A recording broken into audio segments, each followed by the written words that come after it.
तो चटपटे पकवान में आज आप लोगों से शेयर करने लगी हूँ एक रिवायती रेसिपी जिसे लोग सदियों से बनाते आ रहे हैं और आज भी ये उसी ज़ौक़ व शौक़ से बनाई और खाई जाती है। बिस्मिल्लाहिर्रहमानिर्रहीम, अस्सलाम वालेकुम। खुश रहें, आबाद रहें, जहाँ भी रहें हैप्पी रहें और हेल्दी रहें। तो मैं हूँ फ़ाइज़ा और वेलकम करती हूँ आपको चटपटे पकवान में। तो आज आप लोगों से शेयर करने लगी हूँ एक कबायली रेसिपी। जी हाँ, मैं सोबत बनाने जा रही हूँ, या जिसे पेंदा भी कहा जाता है। डेरा इस्माइल खान, बन्नू, कोहाट, मियांवाली और इससे मिलते जुलते इलाकों में ये बड़े ही ज़ौक़ शौक़ से खाई जाती है। तो आज की रेसिपी बड़ी ही स्पेशल होने वाली है, आपने इसे एंड तक देखना है। अच्छी लगे तो लाइक कर दें और चटपटे पकवान को सब्सक्राइब भी कर लें। तो चलें रेसिपी स्टार्ट कर लेते हैं।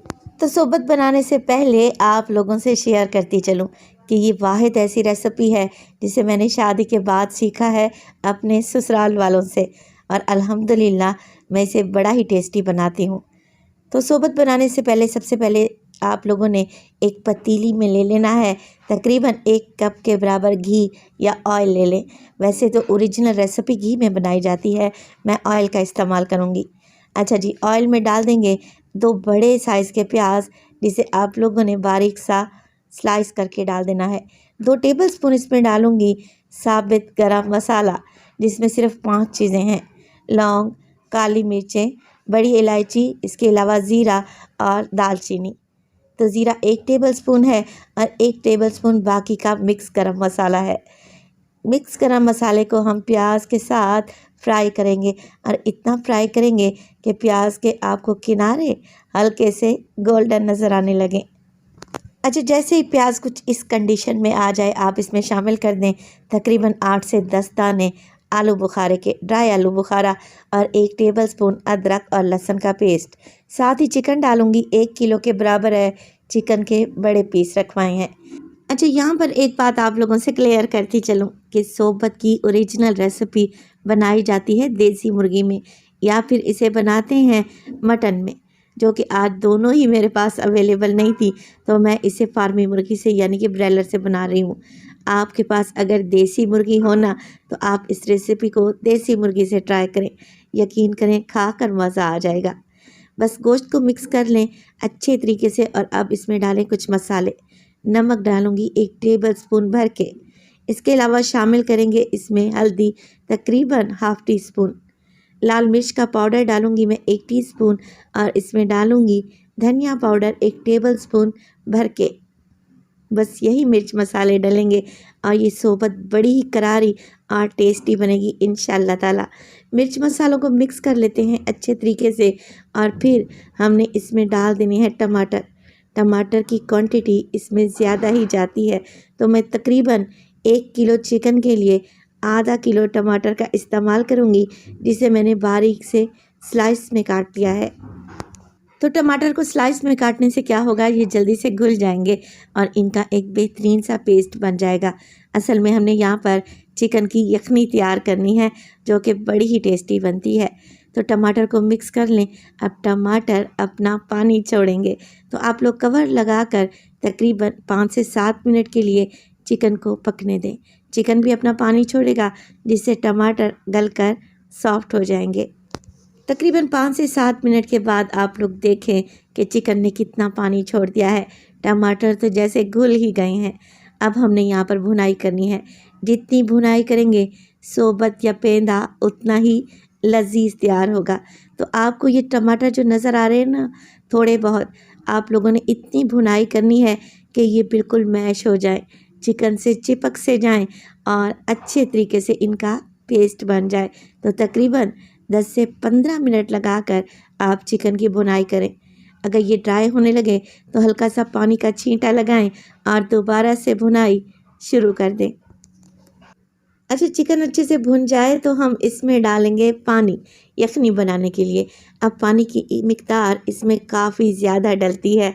मैं 2 जग या 6 गिलास के बराबर इसमें पानी ऐड करूँगी, क्योंकि यखनी को हमने पकाना है तकरीबन 35 से 40 मिनट के लिए। अगर आप देसी मुर्गी का इस्तेमाल कर रहे हैं ना, तो आपको यखनी 1 से 1.5 घंटा पकानी पड़ेगी। मिक्स कर लेंगे। फ्लेम को मीडियम टू लो रखें और कवर लगाकर इसे तकरीबन 35 से 40 मिनट के लिए पकने के लिए छोड़ दें। तब तक हम इसके लिए एक मज़ेदार सी चटनी या रायता बनाकर तैयार कर लेते हैं, जो सोबत के साथ सर्व किया जाता है। अच्छा, चटनी में आप लोगों ने लेना है हरा धनिया 1 मुट्ठी, उसका आधा लेंगे, पुदीने के पत्ते 3 अदद या 2 अदद हरी मिर्चें या जितना आप तीखा खाना पसंद करते हैं, तकरीबन हाफ़ टी स्पून नमक। इन सब चीज़ों को पीस लें और एक चटनी बनाकर दही में शामिल कर दें। बेहतरीन सी हमारी ग्रीन चटनी तैयार है, जो कि सोबत के साथ हम लोग सर्व करेंगे। इसके साथ ही मैंने कुछ सैलेड भी बना कर रखा हुआ है। अच्छा, सैलेड में मेरे पास है बारीक कटे हुए प्याज के लच्छे, इसके अलावा बारीक कटा हुआ टमाटर, खीरे और मूली को भी मैंने काट कर रखा हुआ है। आप लोग चाहें तो इनके बारीक टुकड़े यानी कि डाइस शेप में भी काट सकते हैं। यखनी को पकते हुए तकरीबन यहाँ पर 35 से 40 मिनट गुजर चुके हैं। चिकन अच्छे से गल चुका है और आप लोग यखनी की लुक चेक करें, बड़ी ही टेस्टी बनी है। अब चिकन को निकाल लेंगे और यखनी को छान कर अलहदा से रख लें। अच्छा, यखनी तैयार हो गई। यहाँ पर मैं आप लोगों को बताती चलूँ कि सोबत बनाने के लिए बिल्कुल बारीक रोटियों का इस्तेमाल किया जाता है। ऐसी बारीक बारीक सी रोटियाँ आग पर बनाई जाती हैं, बड़े से तवे पर। मैंने इन्हें बाज़ार से ख़रीदा है। जिन इलाकों में सोबत बड़े शौक़ से खाई जाती है, वहाँ तो ये बाज़ार से आम मिल जाएंगी। देखिए, मैंने वीडियो बनाकर भी आप लोगों से शेयर कर दी है, मगर अगर आपके यहाँ ये नहीं मिल रही तो आप इन्हें घर में भी आसानी बना सकते हैं। बस रोटी पतली होनी चाहिए और बिल्कुल बारीक सी रहनी चाहिए। अच्छा, रोटियों के हमने बड़े बड़े से टुकड़े तोड़ लेने हैं। ये एक ऐसी रेसिपी है जिसे बहुत सारे लोग मिलकर खाते हैं और इसे हाथ से खाया जाता है। कोई चम्मच, कांटा या छुरी का इस्तेमाल नहीं किया जाता। तो यहाँ पर देखें, इसे थाल में सर्व किया जाता है। तो रोटियों के टुकड़ों को भी मैंने थाल में ही तोड़ लिया है। यखनी जो हमने छान कर रखी हुई थी ना, वो हम रोटियों के टुकड़ों के ऊपर डाल देंगे और यखनी इतनी डालें कि ये रोटियाँ यखनी को एब्जॉर्ब कर लें, अच्छे तरीके से नरम पड़ जाएं। ये टेस्टी यखनी जब रोटियों के ऊपर डालेंगे ना, तो रोटियों में इतना टेस्ट आ जाएगा कि यकीन करें आप उंगलियां ही चाटते रह जाएंगे।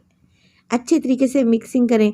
साथ में जो सैलेड बना कर रखा हुआ था उसे लगा दें, या आप इसे अलहदा से भी सर्व कर सकते हैं। तो वीडियो इस स्टेज पर आप लोगों को ज़रा सी भी अच्छी लग रही हो, वीडियो को लाइक कर दिया करें और चटपटे पकवान को सब्सक्राइब भी कर लें और अपने फैमिली और फ्रेंड्स में भी शेयर किया करें। आप सब लोगों का बेहद शुक्रिया। कमेंट सेक्शन में मुझे बताएं कि आप लोगों ने कभी ये डिश ट्राई की है। अगर नहीं ट्राई की तो आप इसे घर में बनाएं। यकीन करें, फैमिली मेम्बर्स तो सरप्राइज़ ही रह जाएंगे। अच्छे, सेंटर में मैंने चटनी भी डाली है जो कि मैंने बना कर रखी हुई थी, और इसके ऊपर लगा देंगे चिकन, हल्का सा चाट मसाला छिड़केंगे और मज़ेदार सी सोबत तैयार है। मेरे तो मुंह में पानी आ रहा है। रेसिपी आप लोगों को अच्छी लगी हो तो प्लीज़ कमेंट सेक्शन में बताएं कि आपको रेसिपी कैसी लगी। घर में बनाएं और सर्दियों को एंजॉय करें। ये बड़ी ही टेस्टी रेसिपी बनती है। तो अपना बहुत सारा ख्याल रखिएगा। फ़ाइज़ा को अपनी दुआओं में याद रखिएगा। मुझे दीजिए इजाज़त। टिल देन, अल्लाह निगहबान।